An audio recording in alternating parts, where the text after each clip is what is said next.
लाख योनियां हैं और एक बार जीव सबके अंदर है 84 लाख योनियों में एक जैसा। और जब जीव का जन्म होता है, श्रीमद् भागवत में लिखा है 1 लाख बिच्छू डंक मारते हैं तब जीव का जन्म होता है, और मरने के समय भी 1 लाख बिच्छू डंक मारते हैं तब जीव का मरण होता है, शरीर छूटता है।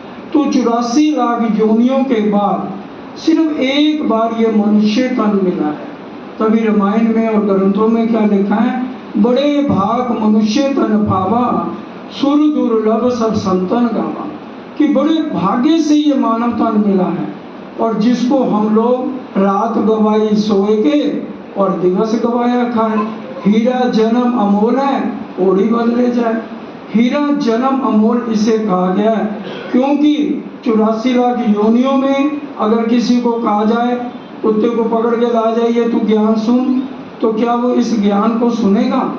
सिर्फ एक मानव के पास विवेकशील बुद्धि है जो ये सोच सकता है कि 84 लाख योनियों के बाद ये मेरे को मनुष्य तन क्यों मिला है?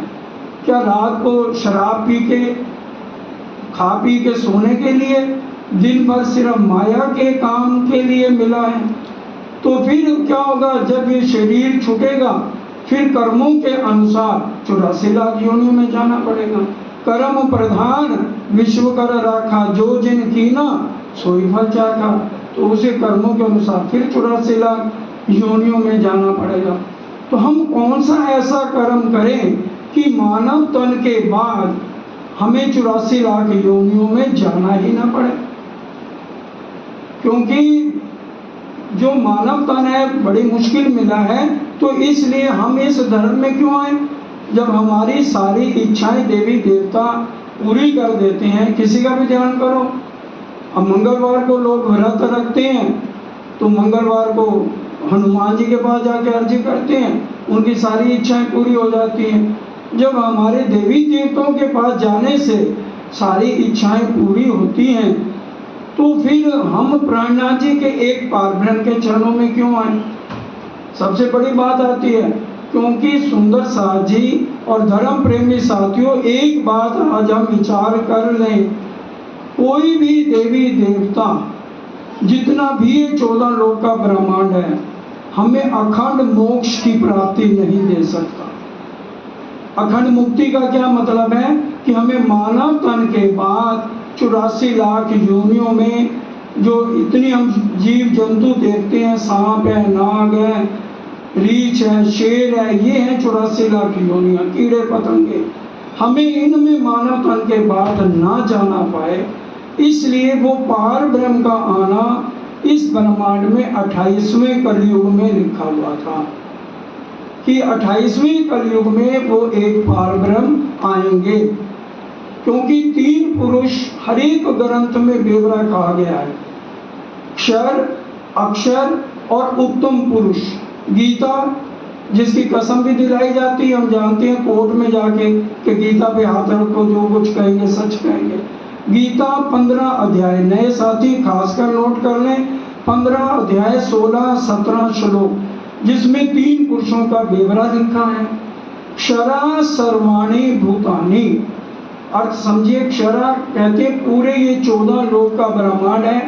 ये 8वां मृत लोक है जिसमें हम बैठे हैं, और 7 लोक नीचे हैं, अतुल, वितुल, सुतुल, तलातल, महातल, रसातल, पाताल, जिसमें अलग अलग राक्षसों का निवास है। और ये मृतलोक है, इसके ऊपर 6 लोक हैं। इसको भूलोक भी ग्रंथों में कहा गया है, भंवरलोक, स्वर्गलोक, मेरलोक, जनलोक, तपलोक, वैकुंठ, अष्टावरण, गायत्री, आदि नारायण। और आदि नारायण कौन है? इससे ऊपर अक्षर ब्रह्म है, कुटस्थो अक्षर एवचा, वो भी परमात्मा नहीं है। उत्तम पुरुषत्व अन्य, उत्तम पुरुष अक्षरातीत ही एक पार ब्रह्म परमात्मा है। वो आज तक इस ब्रह्मांड में नहीं आए। ये हमेशा ब्रह्मांड बनाने और मिटाने का काम अक्षर ब्रह्म करते हैं। हम रोज वाणी में भी, प्राणनाथ जी की वाणी में भी लिखा है कि अक्षर ब्रह्म के एक इशारे से करोड़ों ब्रह्मांड बनते हैं और मिट जाते हैं। लेकिन वो अक्षर ब्रह्म भी रोज अक्षरातीत के दर्शन करने जाते हैं। तो इसलिए वो जो अक्षरातीत हैं, उनकी अंगनाएं हैं, उनकी रूहें, उनकी आत्माएं हैं जो उनके चरणों में रहती हैं, वहाँ दुख का कोई भी नाम नहीं है। तो उन्होंने ये दुख का खेल मांगा। उनके असली तन तो वहीं परम धाम में है। उनका ध्यान यहाँ विष्णु भगवान के जीवों पर आ गया। ये हमारे सबके जो शरीर हैं, इसके अंदर जो बोल रहा है वो है जीव। और वो जीव कहाँ से आया है? वैकुंठ से। मैं मई जीव अंशो जीव भूते जीव लोके सनातना। विष्णु भगवान का जीव हमारे सब के अंदर कण कण में व्यापक है। तो लक्ष्मी जी, ये श्रीमद् भागवत में भी लिखा है और भविष्य पुराण के अंदर भी लिखा है, लक्ष्मी जी इस ब्रह्मांड की मालकिन है और हिंदू धर्म में सब उनकी पूजा भी करते हैं। विष्णु भगवान हमेशा आंखें बंद करके ऊपर अक्षर ब्रह्म तक का उनका ध्यान जाता है। अक्षरातीत उत्तम पुरुष तक का नहीं जाता। बड़ी गहरी बात है समझने की। इस ब्रह्मांड की मालकिन लक्ष्मी जी को विष्णु भगवान कहते हैं, जाओ तुम देखो कि जीवों को उनके कर्मों के अनुसार फल मिल रहा है। अगर कोई गरीब है और वो अमीर बना बैठा है तो उसको रातों रात जाके गरीब बना दे। और अगर कोई अमीर बनना है तो गरीब है तो कर्मों के अनुसार उसको अमीर बनाओ। तो क्यों कर्मों का लेखा जोखा लक्ष्मी जी आके देखती हैं और इतनी देर में विष्णु भगवान ऊपर अपना ध्यान कर लेते हैं। अब एक बार लक्ष्मी जी समय से पहले पहुंच गई। ये हमारी कुलजम वाणी में भी, प्रकाश हिंदुस्तानी, प्रकाश गुजराती में भी लक्ष्मी जी का दृष्टांत लिखा हुआ है। जो सुंदर सतवाणी पढ़ते हैं रोज, उनको ये बात पता होगी। अब एक बार लक्ष्मी जी समय से पहले पहुंच गई और देखा तो विष्णु भगवान ध्यान कर रहे हैं। क्या हैरान हो गई, कहने लगे इनके और मेरे अलावा तो कोई परमात्मा है नहीं। हम इस ब्रह्मांड के मालिक हैं और जो मालिक हो तो वो ध्यान किसका करे? उसको तो ध्यान करना ही नहीं चाहिए। तो ये किसका ध्यान कर रहे हैं? अब विष्णु भगवान ने जब आंख खोली तो ये बात समझने की है। तो लक्ष्मी जी ने कहा, प्रभु आप तो कहते हम दोनों के अलावा कोई नहीं है, तो आप किसका ध्यान कर रहे हो?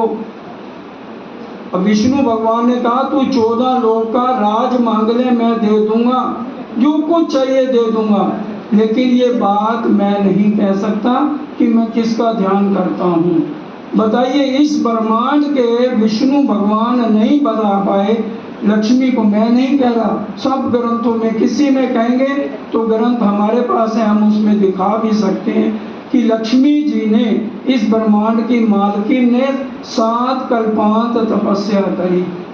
1000 बार सतयुग ग्रंथों में लिखा है, 1000 बार त्रेता, 1000 बार द्वापर, 1000 बार कलयुग बीते तो एक कल्पांत साथियों बीतता है। 7 कल्पांत तपस्या करने पर भी विष्णु भगवान ये नहीं बता पाए कि मैं किसका ध्यान करता हूँ। फिर उन्होंने बताया, जब उनके पिता, लक्ष्मी जी के पिता क्षीर सागर से आए और आकर के कहने लगे प्रभु विष्णु भगवान को कि आप लक्ष्मी जी पर दया करो, ये इतने 7 कल्पांत तपस्या करी और ब्रह्मांड की व्यवस्था सारी खराब हो रही है। तो विष्णु भगवान ने कहा, मेरा तो कोई कसूर नहीं, मैं जो बात बता नहीं सकता उसको मैं कैसे कह दूं। तो वो उनके पास गए, लक्ष्मी जी के पास, कहने लगे कि पहले वो द्वापर में आएंगे और उसके बाद वो कलयुग में आएंगे। तो हम पद्मावतीपुरी जाते हैं सुंदर साथ जी, तो लक्ष्मी जी का दूसरा नाम पद्मा है। जिनको नहीं पता, कुछ हो सकता है हमारे साथियों को भी ना पता हो, लक्ष्मी जी का दूसरा नाम है पद्मा। उन्होंने वहाँ पर तपस्या की, पन्ना जी जा करके। जब प्रेरणा जी पद्मावतीपुरी पहुँचे तब उन्होंने उनको आशीर्वाद दिया और पद्मा के नाम से ही ये पद्मावतीपुरी है। और पद्मावती जो महारानी जी का मंदिर है, उसके पीछे एक मंदिर बना हुआ है, पद्मावती मंदिर। जिनको नहीं पता वो जाकर के उस मंदिर को देख सकते हैं। अब चलिए, ये विष्णु भगवान की बात है। इसलिए कलयुग का महत्व है। कलयुग केवल नाम आधारा, सुमर सुमर नर उतने ही पारा। जब सीता माता को राम भगवान रावण उठा के ले गए तो उन्होंने राम भगवान ने बहुत विलाप किया। लक्ष्मण जी शेषाई नारायण के अवतार हैं, हम सबको पता है। तो कहने लगे, हे प्रभु, आप स्त्री के लिए इतना वियोग क्यों करते हैं? आप तो पार ब्रह्म हैं। उन्होंने कहा, लक्ष्मण तुम्हें गलतफहमी है, मैं पार ब्रह्म नहीं हूं। अगर आप पार ब्रह्म नहीं है तो आप पार ब्रह्म का नाम बताओ। कहने, रामायण की चौपाई है, कहाँ लग कहूँ मैं नाम बढ़ाई, राम न सके नाम गुण गाई। मैं उस पार ब्रह्म का नाम भी नहीं बता सकता कि वो पार ब्रह्म कौन है। तो लक्ष्मण जी ने कहा, भैया तो वो कब आएंगे? रामायण में लिखा, कलयुग केवल नाम आधारा, सुमर सुमर नर उतने ही पारा, कि कलयुग में वो पार ब्रह्म आएंगे। अब चलिए, अब वो कलयुग ये चल रहा है और आज से 400 साल पहले वो अक्षरातीत पार ब्रह्म आ गए। अब इसका प्रमाण सुनते हैं। हम कोई भी तस्वीर देखते हैं शंकर भगवान की, उनकी आंखें बंद हैं। अगर वो एक परमात्मा है तो एक परमात्मा को तो किसी का ध्यान नहीं करना चाहिए। आंखें बंद करके वो किसके ध्यान में मगन रहते हैं। प्राणनाथ सीरियल है, जो नए साथी हैं वो अगर कहेंगे तो उनको पीडीएफ भेज दी जाएगी। प्राणनाथ सीरियल देखें, उसमें पूरा विस्तार से सब ग्रंथों की गवाहियाँ दे के बताया गया है। और वो किताब भी लेना चाहें तो सच्चिदानंद स्वरूप है, उसमें हर गवाहियाँ जो किताब का शौक रखते हैं सबसे पहले उनको ये ABC की किताब दी जाती है स्टडी करने के लिए। Who is that one God? हमें ये मानव तन 84 लाख योनियों के बाद मिला। किस लिए मिला है? सिर्फ माया कमाने के लिए, परिवार चलाने के लिए? अरे एक ना एक दिन हमें जाना है, शरीर छूट जाएगा। मौत जब तुझको आवाज देगी घर से बाहर निकलना पड़ेगा। कौन है जिसका मौत नहीं हुई? जीव रे चतुर्मुख को छोड़कर नहीं, कर्ता सृष्ट कहलाए। ब्रह्मा विष्णु महेश का भी अंत आ जाता है, उनका भी समय आता है, उनको शरीर छोड़ना पड़ता है।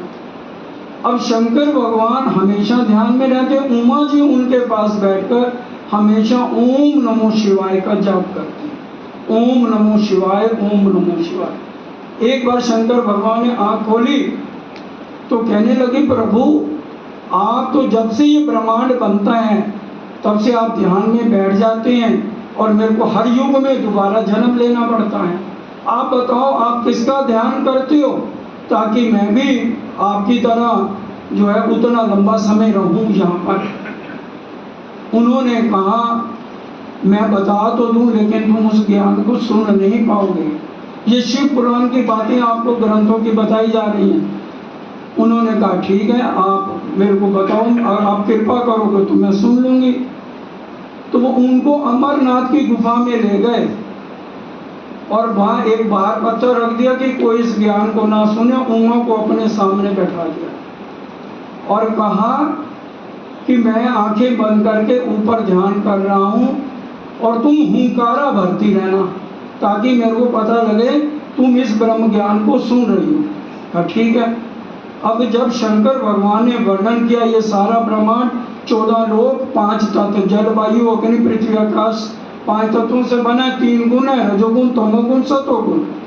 यहाँ तक तो उमा पूरा सुनती रही। 14 लोक, 7 लोक नीचे, 8वां अमृत लोक, 6 लोक ऊपर। और गायत्री 5 वेद लेके बैठी है। 4 वेद ब्रह्मा जी के मुखारविंद से उतरते हैं, बोलते हैं वो। 5वां ये स्वसम वेद है, पार ब्रह्म के मुखारविंद से अवतरित ये ब्रह्म ज्ञान। अब जब उन्होंने आगे अक्षर ब्रह्म का नाम लिया, योग माया का नाम लिया, उमा को नींद आ गई। और जब नींद आ गई तो वहां सुख अंडा पड़ा था तोते का, उसमें से तोता निकला। इतनी बात सुनकर उमा जी की तरह हुंकारा भरने लगा। उमा सो गई। अब उन्होंने अक्षरातीत का भी वर्णन किया। अक्षरातीत पार ब्रह्म अपनी आत्माओं के साथ रहते हैं और कलयुग में आएंगे। अब जब सारा सुना दिया तो एकदम उठे, कहने लगे, उमा मुबारक हो, देखा तो उमा सो रही है। तो कहने लगी ये ब्रह्म ज्ञान अमर कथा किसने सुनी? आज जाके ग्रंथों से हिंदू धर्म में पूछिए अमर कथा क्या है, कोई भी नहीं बता पाएगा। अब अमर कथा तो उमा ने सुनी नहीं, उसने चरण पकड़ लिए उमा ने कि मेरे को दोबारा सुनाऊंगा। मैं नहीं सुना रहा था, पारब्रह्म के हुक्म से सुनाया जा रहा था। तो कहने लगी अच्छा आप ज्ञान नहीं सुना सकते, उस जगह ले चलो जहां पर पारब्रह्म कलयुग में आएंगे। तो सुंदर साथ जी उमा जी को लेकर के शिव पुराण पढ़ लीजिए, उसकी ये बातें आपको बताई जा रही हैं। उमा जी को लेके पद्मावतीपुरी गए और श्लोक है पद्मावर्ती केन सरते मध्य पुरुषे विराजता इंद्रावती नाम सह देवी भविष्यंती कलयुगे, कि कलयुग में इंद्रावती नाम की सखी पार ब्रह्म आएंगे, उनके ऊपर शक्तियां प्रवेश करेंगी और पन्ना जी में आकर के वो अपना नूरी झंडा लगाएंगे। ये शिव पुराण में लिखा है। अब हरिद्वार में भी 1735 में कुंभ के मेले में, साथियों कितना बड़ा कुंभ का मेला होता है, उसमें हरिद्वार में बड़े बड़े धर्माचार्य एकत्रित हुए थे। उसमें सनातन धर्म सभा की 4 संप्रदाय भी थी, रामानुज, नीमानुज, विष्णु श्याम, माधवचार्य, और 10 नाम संन्यास मत वाले। प्राणनाथ जी नर्तन में जो श्री महराज ठाकुर तन का नाम, इंद्रावती आत्म का नाम और पारब्रह्म की शक्तियां उनके अंदर, वहां पहुंचे और उन्होंने सबको कहा कि मैं गुरु धारण कर लूंगा, मेरे को ये बता दो 84 लाख योनियों के बाद मानव तन मिलेगा तो उसको अखंड मुक्ति कैसे मिलेगी। सब ने वैकुंठ तक का वर्णन किया। प्राणनाथ जी ने कहा श्रीमद् भागवत 12वां स्कंद 4थे अध्याय में स्पष्ट लिखा है जब महापर्लय होगी तो 14 लोक 5 तत्व 3 गुण का लय हो जाएगा। तो उसके बाद प्राणनाथ जी ने सबको बताया कि इस तरह से हमारी पद्धति निजानंद है और सतगुरु हम 5 तत्व के शरीर को नहीं कहते। हाँ जरूर, क्योंकि हम मैसेज देते हैं, मंत्र देते हैं तो हम कहते हैं कि भी हमारे गुरु हैं या सतगुरु हैं, लेकिन हमारी आत्मा के जो सतगुरु हैं सतगुरु ब्रह्मानंद हैं। अक्षरातीत पार ब्रह्म की अर्धांगिनी श्यामा महारानी सतगुरु हमारे हैं, सतगुरु ब्रह्मानंद हैं। क्योंकि हमारा संबंध शरीर से है ही नहीं पार ब्रह्म के साथ, हमारा आत्मा का संबंध है। आत्मा चे परमात्मा, जहाँ आत्मा है वहाँ परमात्मा है। आत्माएं आई हैं, असली धन तो हमारे मूल मिलावे में राजी के चरणों में बैठ के इस खेल को राजी के दिल के पर्दे के ऊपर देख रहे हैं। तो साथियों वही चौपाई कह रही, निज नाम सोई जाए रुआ जाकी सब दुनी राह देखा। दुनिया राह देख रही थी, वो पार ब्रह्म कहाँ आएंगे। हमें हीरे जैसा अनमोल ये तन मिला है, हम इसको व्यर्था में ना गंवाएं। और वो एक पार ब्रह्म कौन है, उनकी क्या लीलाएं हैं, इस ग्रंथ में जिसका नाम प्राणनाथ जी ने आके कुलजम लिखा। दई तुमको मैं कुलजम, इनको किया गर्क, पढ़ो मेरे कलाम को भागे सारे शक। तो इस ग्रंथ में जिसके भी जो संशयों सब मिटते हैं। तो सच्चिदानंद स्वरूप है जो बहुत छोटी सी किताब है। जो नए साथी आए हैं, मैं कौन हूँ, कहाँ से आया हूँ और एक पार ब्रह्म कौन है, क्षर अक्षर अक्षरातीत उत्तम पुरुष, जो आपको गीता का 15 अध्याय का 16-17 श्लोक बताया कि क्षर नाशवान है, इससे ऊपर अक्षर ब्रह्म है, अक्षरातीत उत्तम पुरुष ही सबके एक मालिक हैं। और दुनिया की 9 तरह की भक्ति है। दास भक्ति के आचार्य हनुमान जी हैं, सखा भक्ति के अरुण जी जो हैं अर्जुन हैं, और हमारी जो पद्धति है निजानंद पद्धति है। और हम अंगना भाव से नवधा से न्यारा कहो 14 भवन में नाही, सो प्रेम कहाँ से पाइए जो बसत गोपियन माए। और सुख व्यास जी ने भी श्रीमद् भागवत में कहा, सुख व्यास कहे भागवत में प्रेम न त्रय गुण पास, प्रेम बसत ब्रह्म सृष्टि में जो खेले स्वरूप ब्रिज रास। प्रेम ब्रह्म दो एक है, सो तो दुनी में ना। हमारा रास्ता प्रेम का है, सुख शीतल करूं संसार, सारे ब्रह्मांड को अखंड मुक्ति परम धाम की आत्माओं से राज्य महाराज दिलाएंगे। मुक्त देसी ब्रह्मांड को आए ब्रह्म आत्म सत्य। कौन आके मुक्ति देगा? मुक्त देसी पूरे ब्रह्मांड को मुक्ति देने वाले जो परम धाम की आत्माओं से राज्य महाराज मुक्ति दिलाएंगे। देंगे वो खुद, लेकिन शोभा अपनी आत्माओं को सुंदर साथ जी दे रहे हैं। तो ये मानव तन 84 लाख योनियों के बाद मिला है, इसको हम व्यर्थ में साथियों ना गवाएं अपना ध्यान, क्योंकि हम वाणी में भी तारतम्य में भी पढ़ते हैं, वाणी मेरे पियो की न्यारी जो संसार। हमारा संसार से अलग ज्ञान है, जहाँ संसार का ज्ञान, क्षर पुरुष का ज्ञान खत्म हो जाता है, वहाँ से हमारी ABC शुरू होती है। अब हम कारों को देखते हैं, लिखा होता है सच्चिदानंद भगवान की जय। तो ये ब्रह्मांड सच है, ये झूठ है? सब मानते हैं झूठ है। तो सच शुरू से कहाँ से होता है? अक्षर ब्रह्म से।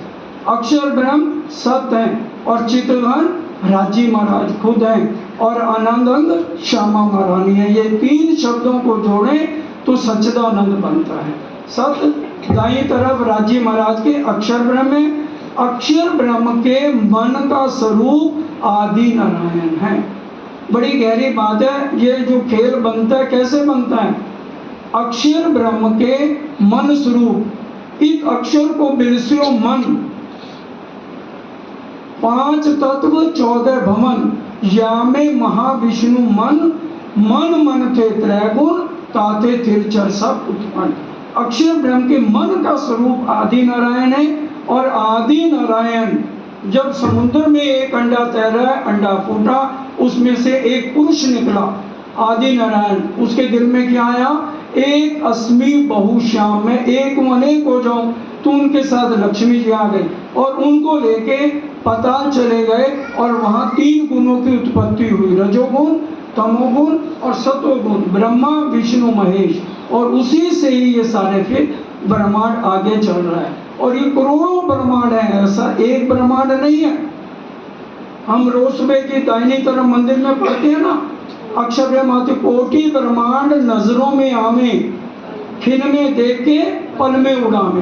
करोड़ों ब्रह्मा है, करोड़ों विष्णु है, करोड़ों महेश है, ये 14 लोक है, इतना बड़ा विस्तार। उसके बाद अक्षर ब्रह्म, अक्षर ब्रह्म के बाद एक ही पार ब्रह्म, उत्तम पुरुष अक्षराती। और वाणी में लिखा, मेरे मीठे बोले साथ जी, हुआ तुम्हारा काम, प्रेमे में मगन होइयो, खुला दरवाजा धाम। क्या मतलब? प्राणनाथ जी इंद्रावती जी के धाम हृदय में विराजमान होकर हम सबको बता रहे हैं। प्राणनाथ जी क्या कहते हैं? हे मेरे मीठे सुंदर साथ जी, ये जो मेरे मुख से मीठे वचन निकले हैं और मैंने इस अपनी वाणी में लिख दिए हैं, उससे तुम्हारा काम हो गया। मेरे मीठे बोले, मेरे मीठे बोले जो मैंने बोले साथ जी, हुआ तुम्हारा काम। तुम्हारा काम क्या हो गया? प्रेमे में मगन हो लो, किसी के साथ दुश्मनी नहीं, बस प्रेम में मगन हो जाओ। खुला दरवाजा धाम, सकीरी धाम। चलिए, क्योंकि ये धाम दरवाजा खोल दिया। अब हमारा परम धाम जाना है तो कैसे जाएं? ध्यान करना है तो कैसे करें? अब ये आता ना, और क्योंकि ध्यान करने से हमें कभी टेंशनें दूर, जो रात को गोलियां खा के सोते हैं, गारंटी है, चितवन करना शुरू कर दो, ध्यान करो रोज कम से कम आधा घंटा सुबह, आधा घंटा शाम। शंकर भगवान इस ब्रह्मांड के मालिक ध्यान करते हैं कि नहीं? विष्णु भगवान करते हैं कि नहीं? हमारी सदगुरु देवचंद जी श्यामा महारानी क्या ध्यान नहीं करते थे? बताइए, ध्यान करते थे तो उन्होंने सबसे पहले राजी महाराज ने उनको ब्रिज में श्री कृष्ण बन के दर्शन दिए कि नहीं दिए? उसके बाद साक्षात राजी महाराज पहले पठान के रूप में आए कि नहीं आए? उसके बाद ध्यान करना शुरू किया तो राधिका के रूप में गए कि नहीं गए? ब्रिज रास कोई सारी रामते हम पढ़ते हैं, अभी भी तक शुरू होने वाली है। तो इसी तरह से साक्षात श्याम जी के मंदिर में अवेश रूप से राजी महाराज ने उनको दर्शन दिए। इंद्रावती जी को हफ्ते के अंदर 6 महीने उन्होंने खाना पीना छोड़ दिया और दर्शन दिए। और सदगुरु देवचंद जी तो यहाँ तक सुंदर साध को कहते थे, परम धाम में तेरी आत्म का नाम ये है, तेरी आत्म का नाम ये है। चितवन करते थे, ध्यान करते थे, तभी तो बताते थे। तो सुंदर साध जी चाहे इंद्रावती जी हैं, चाहे सुंदर बाई हैं, हम सबको परमहंस कहा गया है। नदी किलकिला तीर पर उतर आए परमहंस। तो उसमें जाने के लिए ध्यान अवस्था बहुत जरूरी है। तभी कहा है कि खुलिया दरवाजा धाम सखीरी धाम आइयो। अगर हम उठते बैठते माया का काम करें, कोई मना राजी नहीं करते कि माया का काम ना करो, परिवार को ना पालो, लेकिन उठते बैठते चलते हमारी सुरता कहाँ होनी चाहिए?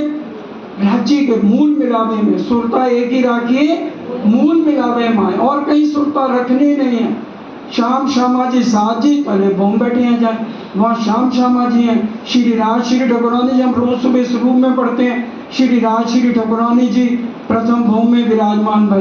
रोज सुबह उठ के हम अपने हाथ आगे रखें, राज्य के चरणों में प्रणाम करें, और राज्य हमें अपना आशीर्वाद दे। हमें महसूस होगा एक दिन कि राज्य मेरे सिर पे अंगना भाव से मैंने जाना है परम धाम, तो वो मेरे सिर पे हाथ रख रहे हैं।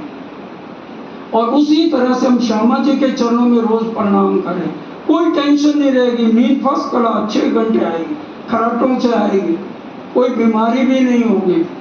11 साल श्री जी साहेब पद्मावतीपुर हृदय जी तो उठा लो, किसी को छींक तक नहीं आए, किसी का धाम गमन नहीं हुआ, किसी के सिर दर्द नहीं हुई, किसी की हेल्थ खराब नहीं हुई, क्योंकि हम माया में लगे रहते हैं, अपना ध्यान राज्य की तरफ रखते नहीं।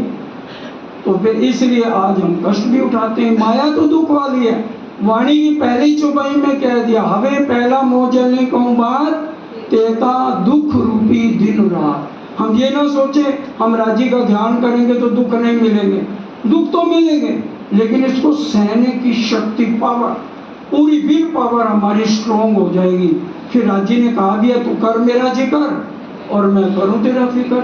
हम राज्य के जिक्र में हर पल रहेंगे, लेकिन उसके लिए अंगना भाव से, क्योंकि वाणी की चौपाई कह रही है नवदा से न्यारा 14 भवन में नाई, प्रेम प्रेम सब कोई कहे, प्रेम न चीने कोई, 8 पैर भीगा रहे। 8 पैर प्रेम में भीगना है। हमने किसी से कोई विरोध नहीं, किसी से नहीं, क्योंकि हमारा रास्ता नहीं है। जब राज्य ने क्या कह दिया, सुख शीतल करूं संसार, सारे ब्रह्मांड को क्या देख ही रहे हम, दुनिया इनको करें अखंड, तो फिर हमारी दुश्मनी किससे? हमने सबको प्रेम सिखाना है, और प्रेम के लिए ही राज्य यहाँ लाए हैं। इलम पहले राज्य हमें समझा रहे हैं, और परम धाम में राज्य इलम नहीं समझा सकते थे, ब्रिजरास में भी नहीं समझाया। और ये प्राणनाथ जी 5वें दिन की लीला में ये वाणी का अवतरण हुआ, और हमें कह रहे हैं इलम से समझो मैं कौन और तू कौन। इलम मेरा लेके निसंक दूनी से तोड़, सोई भला ईशक जो मुझ पे आगे दौड़। कि भी वही ईशक है जो इलम ले मेरा समझे और आके चित्तों द्वारा मुझसे मिले। बोलो श्री प्राणनाथ।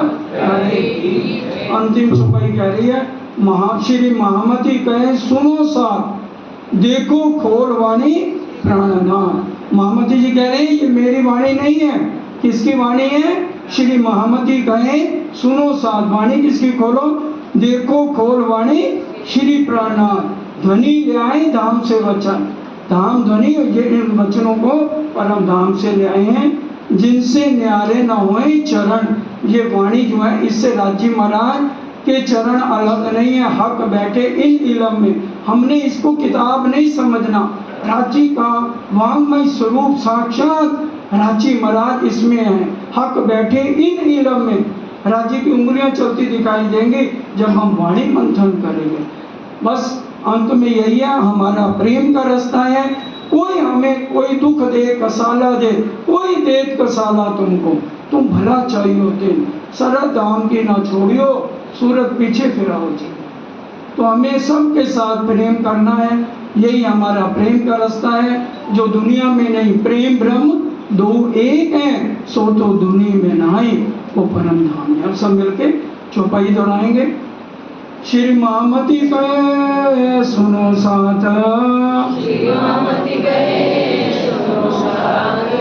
देखो खोल वाणी प्राणनाथ,